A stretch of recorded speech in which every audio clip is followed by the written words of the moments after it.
A ver, la sexualidad es un tema del que se habla mucho, ¿verdad? Pero ¿cuánto de lo que oímos es cierto? Está lleno de mitos, de ideas que se repiten una y otra vez.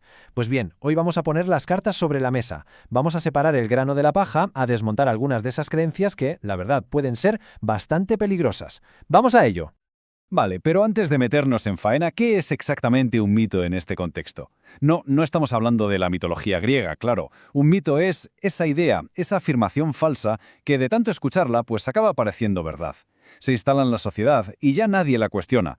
Pues precisamente eso es lo que vamos a hacer hoy, cuestionarlas y desmontarlas.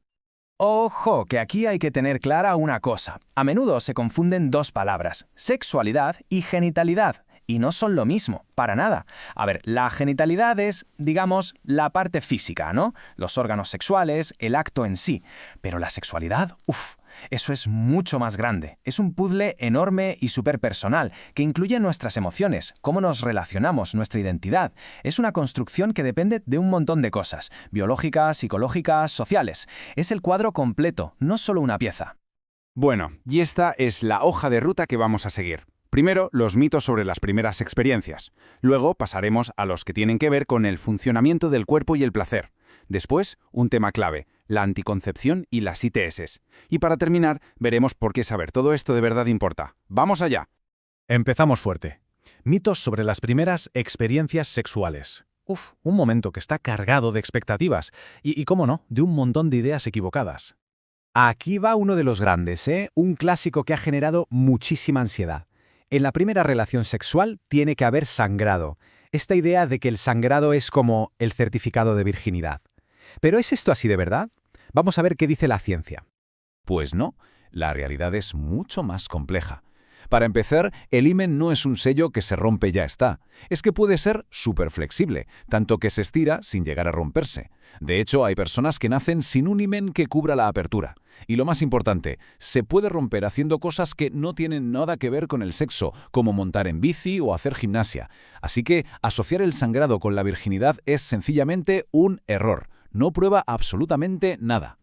Vale, aclarado el tema del sangrado. Pero hay otro mito sobre la primera vez que es directamente peligroso. Es esa idea de que a la primera no pasa nada. Como si existiera una especie de inmunidad mágica, un pase VIP libre de consecuencias. A ver, que quede clarísimo. Esto es falso. Desde la primerísima relación sexual sin protección, el riesgo de embarazo está ahí. Y el riesgo de contraer una infección de transmisión sexual también. No hay excepciones. Ni periodos de gracia, ni la primera vez no cuenta. El riesgo es real, desde el minuto 1. Muy bien, pasamos al siguiente bloque, los mitos sobre el funcionamiento del cuerpo y el placer. Aquí también hay tela que cortar. Vamos con el sexo oral no es sexo. Esto se oye un montón, ¿verdad? Es como una forma de quitarle hierro al asunto, de pensar que es algo menor o sin riesgo. Pues vamos a ser claros, si hay órganos sexuales involucrados y la intención es erótica, es una actividad sexual. Punto. Y lo más importante que hay que entender es que el sexo oral también tiene riesgos. Conlleva un riesgo real de transmitir infecciones de transmisión sexual. O sea que no es una práctica inocua. Y siguiendo con ideas que no tienen ni pies ni cabeza, llegamos a esta. El disfrute de una mujer depende del tamaño del pene. Este mito, además de ser falso, crea una presión brutal e innecesaria y sinceramente simplifica la sexualidad femenina hasta un punto casi insultante. La realidad es que el placer femenino es todo un mundo, es súper complejo y diferente para cada persona. Reducirlo todo al tamaño es no haber entendido nada. Hay muchísimos factores en juego, la conexión emocional, la comunicación, los preliminares.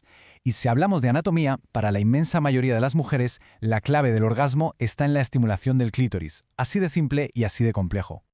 Entonces, si el placer no va de cosas tan simples, ¿qué pasa con esas supuestas ayudas para tener mejor sexo?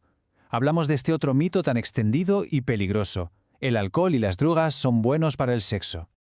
Pues la realidad es justo la contraria. A ver, sí, es verdad que el alcohol y otras sustancias pueden hacer que alguien se desinhiba al principio, pero esa desinhibición también nubla el juicio, y eso puede llevar a tomar decisiones arriesgadas, como no usar protección. Y además, a nivel físico, es que son un desastre. Pueden dificultar la erección y, en general, disminuir la sensibilidad. Así que, no, de buenos para el sexo, nada de nada. Llegamos a un punto importantísimo. Tercera sección.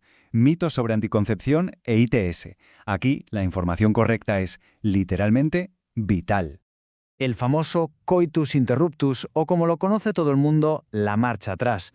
Un método que es más viejo que el hilo negro y casi igual de poco fiable. Pero increíblemente, la gente sigue pensando que es seguro.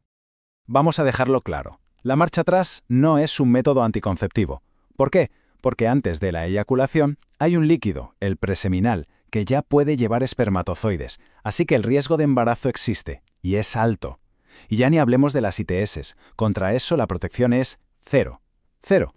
Vale, descartada la marcha atrás. Entonces, ¿qué pasa con el preservativo, el método de barrera por excelencia? Pues que también tiene su propia colección de mitos y excusas para no usarlo. A ver, las dos quejas típicas, que quitan placer y que se rompen. Pues mirad, la tecnología ha avanzado una barbaridad. Los condones de hoy son súper finos, diseñados para que la sensibilidad sea máxima. Y lo de que se rompen, si se usa bien, la probabilidad de que se rompa es bajísima de verdad. Pero lo más importante de todo, y esto hay que grabárselo a fuego, es que es el único método que te da doble protección, contra embarazos no deseados y contra la mayoría de las ITS. Y con esto llegamos a la parte final. Hemos desmontado un montón de mitos. Pero, ¿por qué es tan importante hacer todo esto? Pues porque el conocimiento es poder, así de simple. Tener los datos correctos, entender cómo funcionan las cosas de verdad, nos da la capacidad de tomar decisiones más saludables. Nos permite cuidarnos, cuidar a la otra persona y tener una comunicación mucho más honesta. En definitiva, nos ayuda a vivir una sexualidad más libre, más segura y, sobre todo, mucho más satisfactoria. Una sexualidad basada en hechos, no en miedos o en mentiras. Y para cerrar, una última reflexión. Hoy hemos hablado de sexualidad, pero ¿en cuántas otras áreas de nuestra vida damos por ciertas cosas que, a lo mejor, no lo son tanto? Este ejercicio de cuestionar el conocimiento popular es súper valioso para todo. Pensar de forma crítica es una herramienta brutal.